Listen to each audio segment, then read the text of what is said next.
గుంటలంతా కూడా మనం పూడ్చడం జరిగింది. ఈ రోజు ఎక్కడ లేని విధంగా కొత్త రోడ్లు కూడా మన ప్రభుత్వం వేస్తున్నాం. అంతేకాకుండా ఆటో స్టాండ్లు ఏర్పాటు చేయాలి, మీకు అక్కడ తాగునీరు అందజేయాలి. ప్రత్యేకంగా మహిళలు ఆటోలు తోలుతున్నప్పుడు వాళ్ళకి కావాల్సిన టాయిలెట్లు కూడా అక్కడ ఏర్పాటు చేయాలి. ఎలక్ట్రిక్ ఆటోలు మీకు అందిస్తమే కాదు, ఛార్జింగ్ పాయింట్ కూడా ఏర్పాటు చేయాలని ఆనాడు మాకు చెప్తాం జరిగింది. ఇది చేసే బాధ్యత కూటమి ప్రభుత్వం తీసుకుంటుందని ఈ సభాముఖ ప్రజలందరికీ నేను తెలియజేస్తున్నా. నేను యువగలం పాదయాత్ర చేసినప్పుడు మహిళల్ని కించపరిచే విధంగా ఆనాడు రోజా గారు మాట్లాడారు.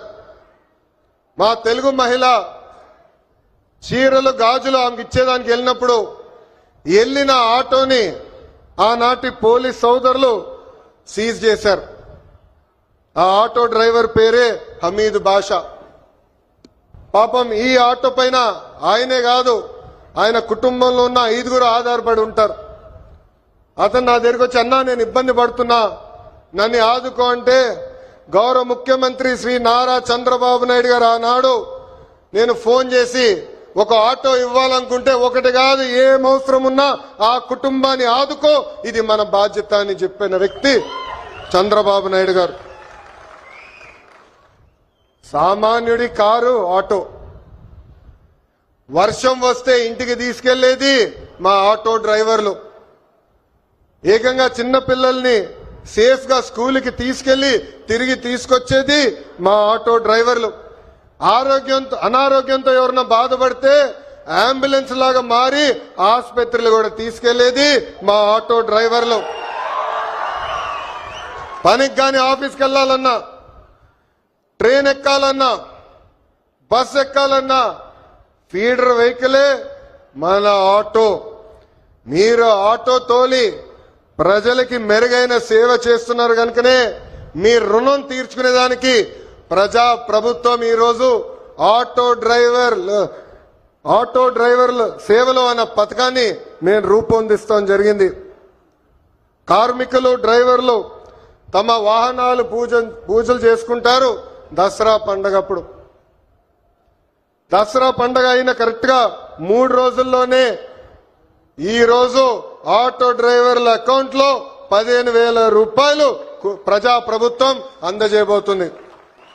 సుమారుగా 3 లక్షల మంది డ్రైవర్లకి ఈ కార్యక్రమం వర్తిస్తుంది. అందుకే నేను ఇక్కడున్నా మిమ్మల్ని అందరిని ఒకటే కోరుతున్నా, మన వృత్తిలో డబ్బులు ఖర్చు పెట్టాలి, మెరుగైన సర్వీస్ అందజేయాలి. అప్పుడే మనకు కూడా అద్భుతమైన మార్కెట్ వస్తుంది. ఆవకాయ పట్టాలన్నా, అంతరిక్షానికి వెళ్లాలన్నా, ఆటో అద్భుతంగా తోలాలన్నా మా మహిళలే చేయగలుగుతారు. నేను ఇక్కడికి వచ్చినప్పుడు ఏకంగా స్వర్ణలత గారు నన్ను నడిపారు. ఆమె ఇంట్లో పడుతున్న కష్టాలు నేను నేరుగా తెలుసుకునేదానికి అద్భుతమైన అవకాశం వచ్చింది. ఇక్కడ ఉన్న మగవాళ్ళ కన్నా మా అక్కనే అద్భుతంగా నడిపింది. ఈరోజు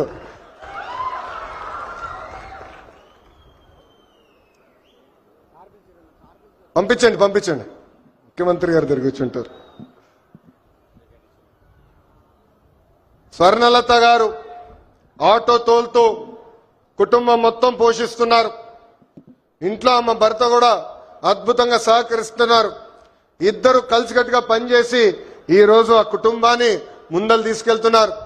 తల్లి నాకు చెప్పింది, తల్లికి వందనం అందింది. ఉచితంగా గ్యాస్ సిలిండర్లు ఏదైతే దీపం పథకం కింద ఇస్తున్నామో అది కూడా అందింది. అంతేకాదు ఇంట్లో ఉన్న పెద్దమ్మ అత్తగారి కూడా ప్రజా ప్రభుత్వం ఈ రోజు పెన్షన్ కూడా ఇస్తాం జరుగుతుంది. అందుకే ఈ సభాముఖంగా ఇక్కడ ఉన్న మగవాళ్ళందరూ నేను కోరుతున్నా, ప్రత్యేకంగా ఆటో డ్రైవర్లను కూడా కోరుతున్నా, మహిళల్ని మనం గౌరవించాలి. తెలుగు వాడక భాషల్లో మహిళల్ని కించపరిచే విధంగా కొన్ని పదాలు వాడతాం. గాజులు తొడుక్కున్నావా, చీర కట్టుకున్నావా, అమ్మాయిలాగా ఏడవద్దని. దీనికి ఫుల్ స్టాప్ పెట్టాలి. ఇది మనం వాడకూడదు. ఈరోజు ఆంధ్ర రాష్ట్రంలో ప్రతి ఆటో డ్రైవర్ నేను కోరుతున్నా, ప్రజల్లో చైతన్యం తీసుకొచ్చే శక్తి మీలో ఉంది. మీరు ఏదైతే ఒక్క విషయం తలుచుకుంటే అది సాధించే శక్తి మీలో ఉంది. అందుకే మహిళల్ని గౌరవించాలనేది పదే పదే ఎవరైతే మీ ఆటో ఎక్కుతారో వాళ్ళకి తెలియజేయాలని ఈ సభాముఖంగా మిమ్మల్ని అందరినీ నేను కోరుకుంటూ, మా పైన ఒక పవిత్రమైన బాధ్యత మీరు పెట్టారు.